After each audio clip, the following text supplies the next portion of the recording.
King Charles is not a housing association for distant relatives. Harry and Meghan's Frogmore Cottage eviction is just the start of slimmed-down monarchy, and family will no longer use London pads, sources say. King Charles is in the midst of a shakeup of royal finances, including stopping his family getting mates rates on crown properties, with one source declaring, "The king is not some sort of housing association for distant relatives."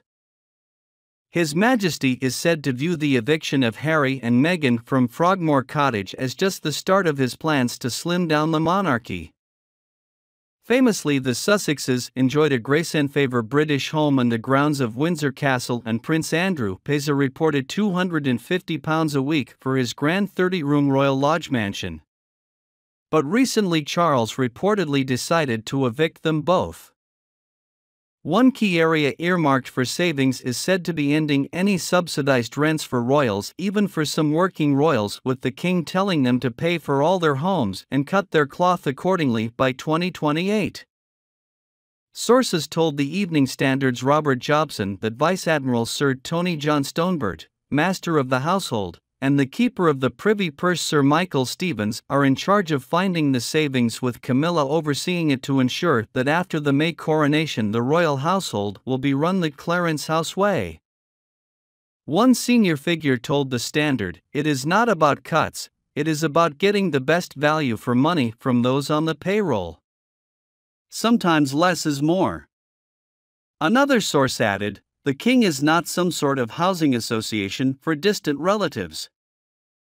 Harry and Meghan losing Frogmore is just the tip of the iceberg, a source claimed, adding subsidized apartments for royals as London pads will also be stopped unless they pay the going rate. The source said, "Over time, that is going to change. Properties will be let at commercial rates going forward and to people outside the family. Where it is in a palace environment, they will of course be security vetted." After his mother's death, Charles ordered a review of how money is spent since taking control of the £652.8 million Duchy of Lancaster Fund, also known as the Privy Purse, and has told non-working royals they should also expect to tighten their belts. The late Queen continued to support Andrew with private funds from the Duchy of Lancaster, but King Charles, 74, has made no secret of his desire for a slimmed-down monarchy, believing that is what the public want. Her Majesty is even said to have paid her son's multi-million-pound out-of-court settlement to Virginia Roberts Giuffre in February 2022, which the Duke is now seeking to oppose. Charles and Camilla are keen to avoid these kind of costs falling on the royal household, but some claim they are not going far enough. Former MP Norman Baker, an expert on royal finances, said, "It is absolutely right that the monarchy should slim down. It is bloated and way more expensive than all other European monarchies." However, what is suggested here looks reasonably superficial. The test is not whether there are fewer royals on the Buckingham Palace balcony, but whether the call upon public funds goes down, and whether Charles and William start paying tax properly. If he is serious, Charles can start by agreeing to pay inheritance tax on the private possessions left to him by the Queen rather than exempting himself at a cost of millions to the taxpayer.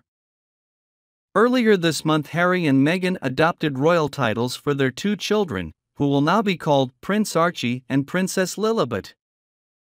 Despite their repeated attacks on both the institution of the monarchy and members of the royal family themselves, the couple revealed that they have begun to use the titles they automatically inherited when their grandfather, King Charles, acceded to the throne.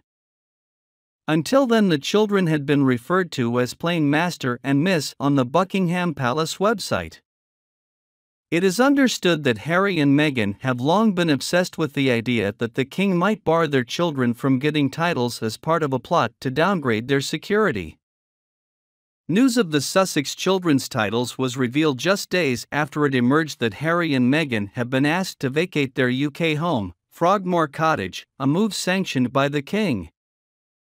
It further weakens the couple's ties with Harry's home country and the Windsors, who have been left reeling by the couple's repeated attacks.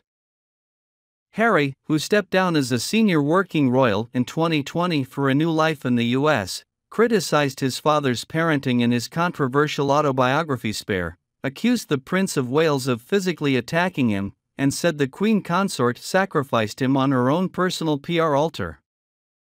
Earlier, the Duke and Meghan used their bombshell 6-part tell-all Netflix documentary series to claim that Kensington Palace lied to protect William when it issued a statement denying a story he had bullied Harry out of the royal family. Harry and Meghan still have not officially indicated whether they will attend the King's coronation in May. And at the moment, no one within the royal household even knows whether the couple will firmly accept. It has been reported that they are currently weighing up the logistics, as well as debating the more personal implications and the optics of each potential option in the context of a deep family rift.